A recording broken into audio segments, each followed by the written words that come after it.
उत्तर प्रदेश के कानपुर जिले के थाना शिवराजपुर के अंतर्गत में एक छोटे से गांव में एक परिवार रहता था।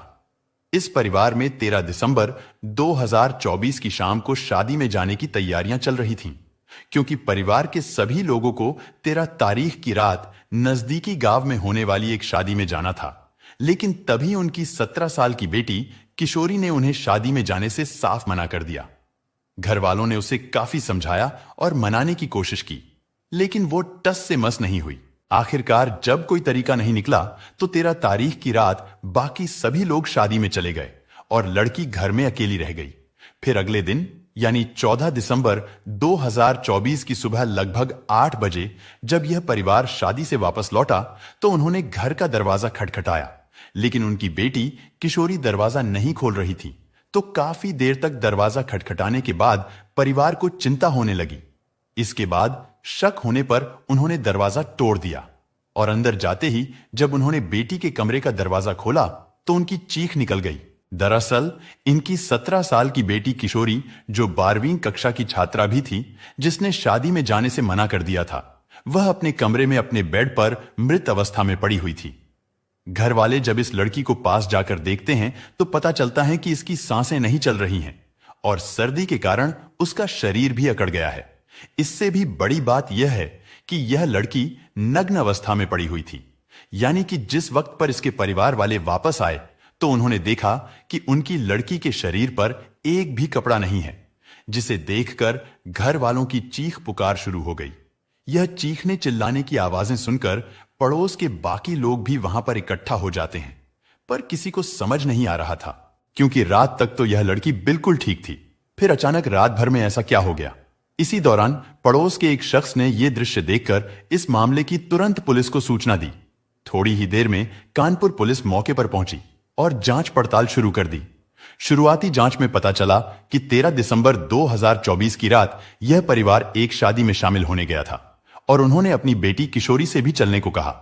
लेकिन 17 साल की यह लड़की, जो कि 12वीं कक्षा में पढ़ती थी, वो किसी कारण शादी में जाने के लिए तैयार नहीं हुई और पूरा परिवार शादी में चला गया और अपनी बेटी को घर पर छोड़कर गए। साथ में एक रिश्तेदार की 5 साल की बेटी भी छोड़ गए ताकि दोनों बच्चियां साथ रह सकें, क्योंकि परिवार को लगा कि वह सुबह तक वापस आ जाएंगे। पुलिस को शुरुआती जांच में इतना ही पता चला, लेकिन जब पुलिस ने तफ्तीश शुरू की तो पता चला कि लड़की पिछली रात 7 बजे तक ठीक ठाक थी और यह बात उसके साथ रुकी 5 साल की बच्ची ने भी बताई। उसने कहा कि दीदी 7 बजे तक बिल्कुल ठीक थी, लेकिन उसके बाद क्या हुआ मुझे नहीं पता, क्योंकि मैं सो गई थी। इसके बाद पुलिस जांच शुरू कर देती है, क्योंकि लड़की का शव नग्न अवस्था में मिला था, जिससे आशंका होती है कि उसके साथ कोई अपराध हुआ है।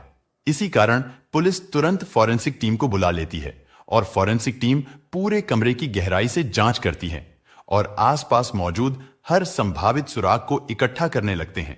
उधर पुलिस आस पड़ोस के लोगों से पूछताछ करना शुरू करती है, यानी लड़की और उसके परिवार के बारे में जानकारी जुटाने की कोशिश करते हैं कि वह कौन थी, कैसी थी और किससे मिलती जुलती थी, और हाल के दिनों में किसी संदिग्ध व्यक्ति से उसकी बातचीत हुई थी या नहीं।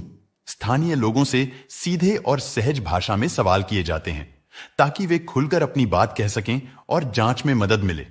पर उस परिवार के बारे में छानबीन की जाती है तो ऐसी किसी भी बड़ी दुश्मनी के बारे में पुलिस को पता नहीं चलता है।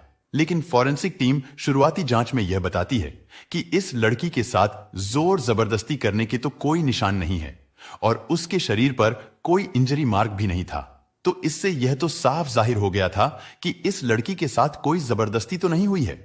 लेकिन फॉरेंसिक टीम को उस कमरे से कुछ सबूत मिले थे जो एक गलत तरफ इशारा कर रहे थे, और वह सबूत कुछ इस प्रकार थे कि वहां पर शक्तिवर्धक गोलियों के कुछ पैकेट मिले थे, जिन गोलियों का इस्तेमाल काफी लोग अपनी शारीरिक क्षमता यानी कि अपनी सेक्सुअल पावर को बढ़ाने के लिए करते हैं।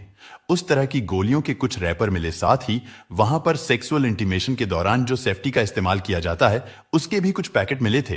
तो यहां से जो पुलिस का एंगल है वह पूरी तरह से चेंज हो गया था और पुलिस समझ गई थी कि इस केस में जो आरोपी है वह इस लड़की का कोई पहचान वाला या इसका कोई दोस्त है।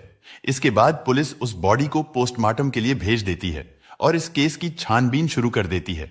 इसके बाद इन्हीं सारे सबूतों के आधार पर और पोस्टमार्टम की रिपोर्ट के आधार पर पुलिस को पता चलता है कि इस लड़की की जो मृत्यु हुई है उससे पहले इसने किसी के साथ शारीरिक संबंध बनाए थे।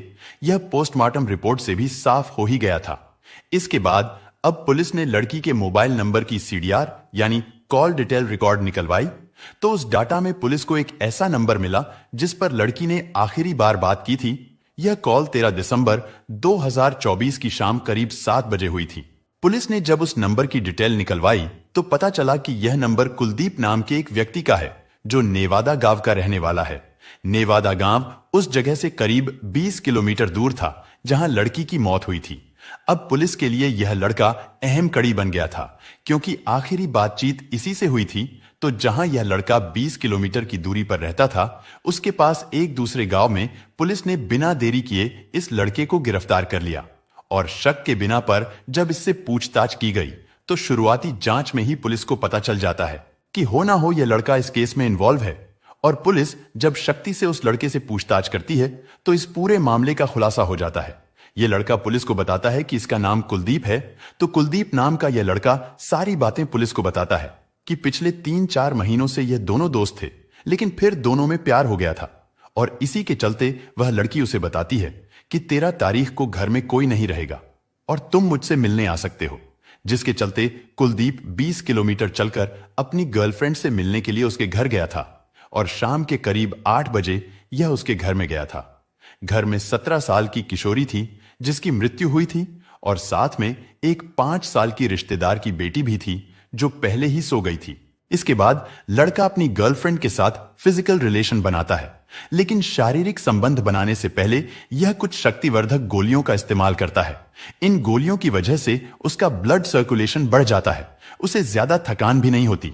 कम उम्र और एजुकेशन की कमी की वजह से वो बहुत ही ब्रूटल तरीके से अपनी गर्लफ्रेंड के साथ सेक्सुअल रिलेशन बनाता है। इसी वजह से उस लड़की को सर्दी भी लग रही थी और कुछ अंदरूनी चोटें भी आईं क्योंकि मौसम ठंड का था। साथ ही उस लड़के ने बताया कि रात 8 बजे से सुबह 3 बजे तक उसने अपनी गर्लफ्रेंड को एक भी कपड़ा पहनने नहीं दिया था जिससे उसकी हालत और भी खराब हो गई। यह बात सुनने में तो बड़ा अजीब लगेगी लेकिन यही सच्चाई है कि लड़की की सर्दी लगने के कारण और ब्रूटल रिलेशन बनाने के कारण हालत और खराब हो गई और करीब 3:30 बजे तक लड़की ने इसी के कारण दम तोड़ दिया। इसके बाद लड़के ने उसे बचाने की पूरी कोशिश की और चूल्हा भी जलाया कि शरीर गर्म हो जाए लेकिन कुछ काम नहीं आया और जब उसने देखा कि मामला हाथ से निकल चुका है तो वह वहां से भाग लिया। अब किशोरी की सहमति इस मामले में कोई मायने नहीं रखती थी क्योंकि वह नाबालिग थी लेकिन पुलिस ने उसे गिरफ्तार करके उससे पूछताछ की और पूछताछ करने बाद उसे कोर्ट में पेश किया गया जहां से उसे दुष्कर्म और पॉक्सो एक्ट की धारा के तहत जेल भेज दिया गया। अब यकीन है कि उसको उसके किए की सजा जरूर मिलेगी। दोस्तों, इस घटना को सुनाने का उद्देश्य किसी का दिल दुखाना या किसी को परेशान करना नहीं है बल्कि आपको जागरूक और सतर्क करना है कि ऐसी घटनाओं से सुरक्षित रहे। तो दोस्तों, अब इस पूरी घटना के बारे में आपकी क्या राय है कमेंट बॉक्स में जरूर बताएं और अगर आपको यह जानकारी पसंद आई हो तो आप हमारे चैनल को सब्सक्राइब कर ले और बेल आइकॉन के बटन को दबा दें ताकि आने वाली वीडियो आप तक पहुंच पाए। धन्यवाद।